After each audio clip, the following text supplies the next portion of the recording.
आपको मालूम है बुद्ध के आखिरी वर्ड्स क्या थे जस्ट बिफोर डेथ? जब बुद्ध मरे हैं तो आनंद उनका एक परम शिष्य था, और मेरे ख्याल से उनका शायद चचेरा भाई भी था, लेकिन उनका सबसे परम शिष्य था। और कहते हैं आनंद ने कभी उनको अकेला नहीं छोड़ा, वो सोता भी उनके साथ था। तो कहता था कि हम कभी भी तुमको नहीं छोड़ेंगे, हम तुम्हारी परछाई बन के तुम्हारे साथ रहेंगे। और आपको मालूम है कि जो बुद्ध का धर्म की जो किताब है धम्मपद जिसको कहते हैं, धम्मपद किसने लिखी है? बुद्ध ने तो कुछ लिखी नहीं थी, बुद्ध तो सिर्फ बोलते रहे थे। और बुद्ध के जो शिष्य थे उसमें बहुत सारे शिष्य तो ऐसे थे जो खुद बुद्ध के लेवल पे पहुंच गए थे, तो उनके लिए तो बुद्ध की सारी बातें निरर्थक हो गई थी, उनको तो याद ही नहीं था कि बुद्ध ने कहा क्या। क्योंकि जो खुद ही उस लेवल पे पहुंच गया है अब वो क्यों याद रख।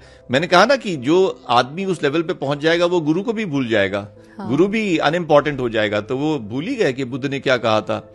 और फिर वो लोग थे, बड़ी भीड़ थी, जमात थी कि जिन्होंने बुद्ध की बातें सुन तो ली थी लेकिन अपने फिल्टरिंग माइंड से फिल्टर कर करके समझी थी।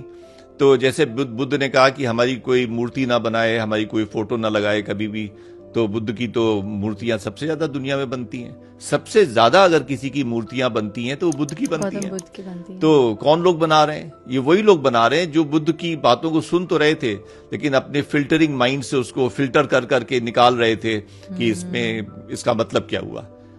तो उन्होंने कहा कि भाई हम कैसे लिख सकते हैं धम्मपद, क्योंकि हमने तो वही समझा जो हमारा माइंड हमको समझा सकता था। आनंद वो इंसान था जिसने बुद्ध की सारी बातों को एक एक शब्द बिल्कुल रट रखा था। उन्होंने कहा कि बुद्ध ने पहले ये कहा, फिर ये कहा, फिर ये कहा, और आनंद ने पूरा धम्मपद लिखा है। तो आनंद जब बुद्ध की मृत्यु हो रही थी तो उनके पास बैठ के रो रहा था, और उसने कहा कि अब हमारा क्या होगा? तो बुद्ध ने कहा कि तुम्हारा क्या होगा? जब 40 साल हमारे साथ रहे हो तुम्हारा कुछ नहीं हुआ, तो अब तुम किस बात के लिए रो रहे हो? तो आनंद ने कहा कि नहीं, कुछ तो बताइए। तो बुद्ध ने आखिरी बात कही है, अप दीपो भव, be your own light, be your own गुरु। अगर आप ही नहीं जागोगी, आप कहोगे कि नहीं हमको तो दूसरों के सहारे चलने की आदत पड़ गई है, अब तो हम, एक छोटा बच्चा है वो गोद में चलता है, अब वो 60 साल का हो गया है, वो कहीं जाना होता है तो हाथ बढ़ा देता है कोई गोद में ले ले हमको, तो आप कहोगे कि माथा फोड़ लोगी कि दुर्भाग्य है ऐसा बच्चा कि जो 60 साल की उम्र में भी अपने पैरों पे नहीं चल पा रहा है। तो जो बात बुद्ध ने कही थी, उन्होंने कहा था अप दीपो भव, वही बात मैं आपसे कह रहा हूं कि एक दिन वो आएगा, वो आना चाहिए कि आपको किसी से कोई सलाह मशवरा करने की जरूरत ना पड़े। You become your own master. हाँ, ये है कि आप कहोगे हमने ठान रखा है कि हम तो बनेंगे ही नहीं, तो वो अलग बात, हम तो कभी वहां पे जाएंगे ही नहीं, हमको चाहिए ही नहीं वो चीज, एक्सॉल्टेड कॉन्शियसनेस। वही वो नशे वाली बात ना, वो 2 पैक के नशे वाली। आपको जब ऐसा नशा अच्छा लग रहा है तो ठीक है, लेकिन मैडम बता दें वो भी एक नशा है अलग लेवल का, वो 2 पैक का नहीं, वो 200 पैक का है संसार का जो है। नहीं, जो सन्यास का नशा। अच्छा, सन्यास का नशा, जो जिसने, ओशो कहते हैं कि जिसने परमात्मा की शराब पी ली, फिर वो छोटी मोटी शराब से उसका काम नहीं चलेगा। 15 पॉइंट्स प्रोग्राम जिसके बारे में हम इतने डिस्कशंस करते आ रहे हैं, हम फाइनली उसके ऊपर एक हाईलाइट डालें कि क्या है ये 15 पॉइंट्स प्रोग्राम। बिल्कुल। तो मैडम पहला पॉइंट है कि अपने खाने को कंट्रोल करो। दूसरी चीज है कि रोज 1 घंटा एक्सरसाइज करो।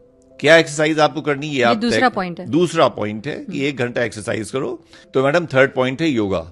योगा एक एक्सरसाइज नहीं है, योगा बहुत बड़ी चीज है। और चौथा पॉइंट है कि अपनी एक दिनचर्या बनाएं और उसको फिक्स रखें, बिल्कुल फिक्स डिसिप्लिन, उसको बोलते हैं बायोलॉजिकल क्लॉक। 5वीं चीज है कि अपनी नींद को पूरी करें, 8 घंटे की नींद को पूरी करें, दुनिया में कुछ भी होता रहे। छठा पॉइंट थोड़ा कंट्रोवर्शियल है, उसके बारे में लोग बातें कम करते हैं क्योंकि उसको कंट्रोवर्शियल बना दिया गया है, वो है to have a strong sex life. 7वां पॉइंट है कि do what you love doing, अपने पैशन को फॉलो करो। 8वां पॉइंट है टू हैव ब्रेक्स, काम से छुट्टी लो और कहीं निकल जाओ घूमने अपने दोस्तों के साथ, अपने फैमिली के साथ। 9th पॉइंट, अब लोग 9वें पॉइंट पे आ गए हैं, वो है टू हैव ह्यूमर। 10वीं बात है कि दोस्तों के साथ संबंध निभाइए। 11वां पॉइंट है कि अपनी ड्यूटीज को सिंसियरली परफॉर्म करिए, जो भी आपकी ड्यूटीज हैं, आपकी रिस्पॉन्सिबिलिटीज हैं। 12वां पॉइंट है टू बी सेल्फ सेंटर्ड, सिर्फ अपने ऊपर निगाह रखो, सिर्फ अपने ऊपर निगाह रखो, तुम्हारा जीवन वैसे ही है जैसी तुम हो। 13वां पॉइंट है manage the mind, 14th point है टू हैव ए गुरु, और 15वां पॉइंट है जो असली पॉइंट है, असली पॉइंट 15वां ही पॉइंट है, लास्ट वाला, to know who you are, अपने आप को जानो कि तुम कौन हो। Effortless Health by Dr. Vipin Mishra.